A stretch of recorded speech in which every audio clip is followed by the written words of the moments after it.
네, 안녕하세요. 가정의학과 전문의 안재입니다. 한 달 전에 이 갱년기 체중 감량에 대해서 제가 영상을 올렸더니 무려 9만 조회수가 됐더라고요. 그래서 오늘은 이 갱년기 체중 감량 7가지 실전 방법에 대해서 알려드리겠습니다.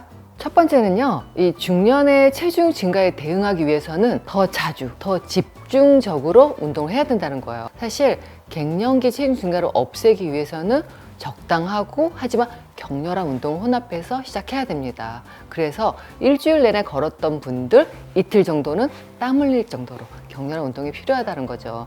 여러분들 일상생활 어떤 운동 하세요? 뭐 수영하시는 분, 걷기 하시는 분, 뭐 실내 자전거 타기 하시는 분 괜찮습니다. 굉장히 좋은데요.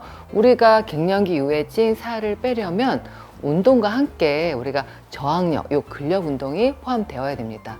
사실 정말 안 빠지는 분들의 효과적인 것은 고강도 인터벌 트레이닝이에요. 제 얘기를 해드리자면 늘 40분씩 이렇게 러닝머신 걷는 거 일주일에 한 4번 정도 하다가 차라리 20분을 고강도 인터벌 트레이닝 했으니까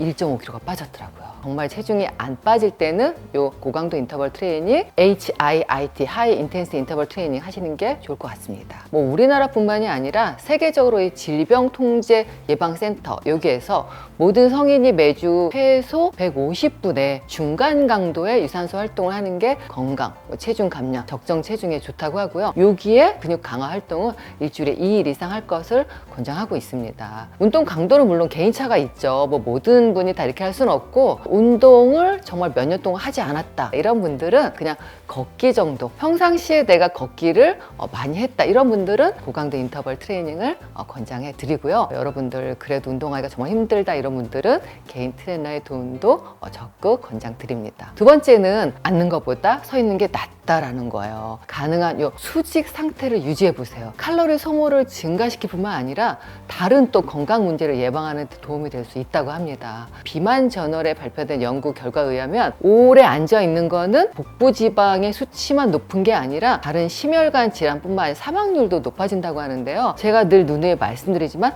1시간 이상 앉아 있으면은 지방분해 효소가 90% 이상 감소된다고 하죠. 그래서 오래 앉아 있는 거는 복부 비만뿐만 아니라 당뇨병, 심장병 이런 위험 증가시킨다는 사실이 발견됐기 때문에 여러분들 가능하면 서 있는 걸 권장드리고요. 6시간 앉아 있는 대신 서 있으면 잠재적으로 하루에 54칼로리를 태울 수 있다는 그런 논문이 있습니다. 운동 못 하시는 분들, 또 허리가 아프거나 좀 힘들 이런 분들은 가능한 서 있는 시간을 늘리시기 바랍니다. 세 번째는 여러분들 탄수화물 섭취 주의예요. 누누이 강조하지만 이 빵이라든가 정제된 탄수화물에 많이 함유된 이런 식단이 과도한 이 갱년기 뱃살이 중요한 원인이 됩니다. 탄수화물은 중년 여성의 적. 요거는 많이 알고 계신데요. 이 탄수화물이 우리 몸에서 포도당으로 변하는데 일부는 정말 막 아이스크림처럼 막 빨리빨리 혈당을 올리고 또 어떤 거는 오트밀 같이 천천히 느리게 올라가는 그런 탄수화물들이 있죠. 결국은 모두 이렇게 설탕같이 이렇게 변하는 게 탄수화물이기 때문에 저탄수화물 식단이 폐경 후에 이 체중 감량에 도움이 된다고 하고요. 가공되거나 정제된 탄수화물을 먹으면 이 난소의 노화를 갖다가 좀 촉진시킨다 그래요. 우리가 건강한 그런 또 중년 여성을 위해서는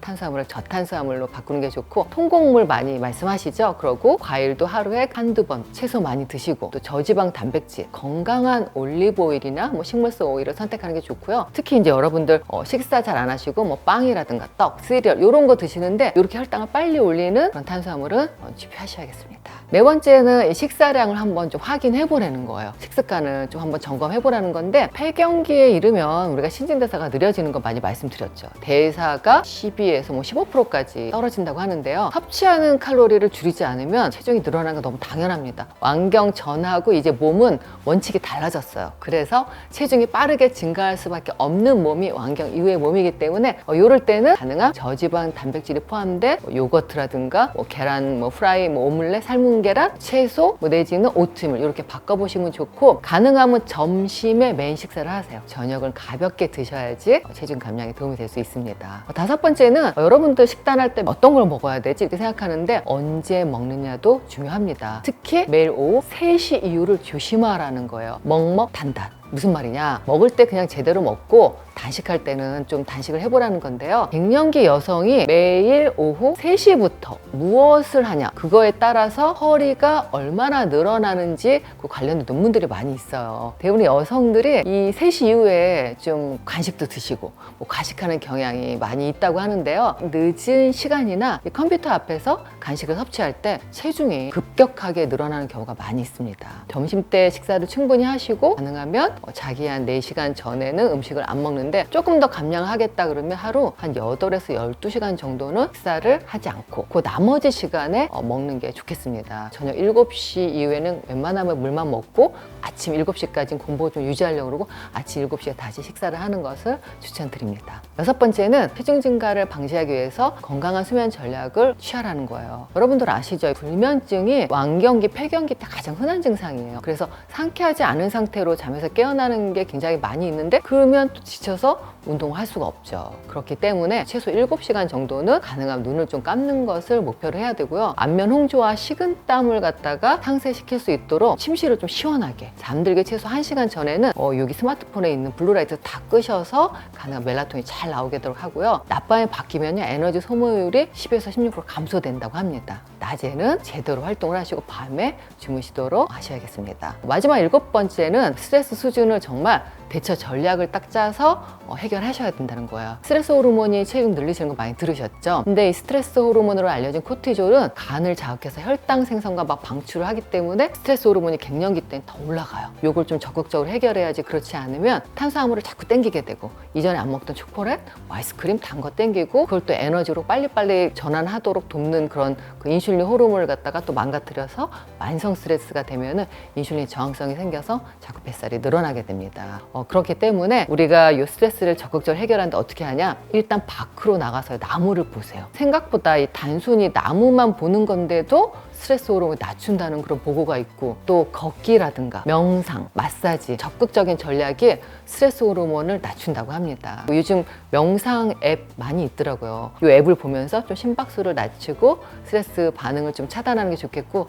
뜨개질을 하면은 진정 효과가 있다고 합니다. 또 알코올이 여러분들 와인이나 술을 마시면 막 스트레스 해소되고 좋을 것 같지만 장기적으로는 우리가 스트레스 호르몬을 더 올린다고 하니까 알코올을 제한하는 것도 반드시 필요하겠습니다. 갱년기 체중 감량 실전 요법 7가지 사소한 습관을 바꾸는 건데요. 여러분들 이제는 생활 습관을 한번 점검하시고 이 갱년기를 전환점으로 여기셔서 더 멋진 중년을 맞이하시기 바랍니다. 감사합니다.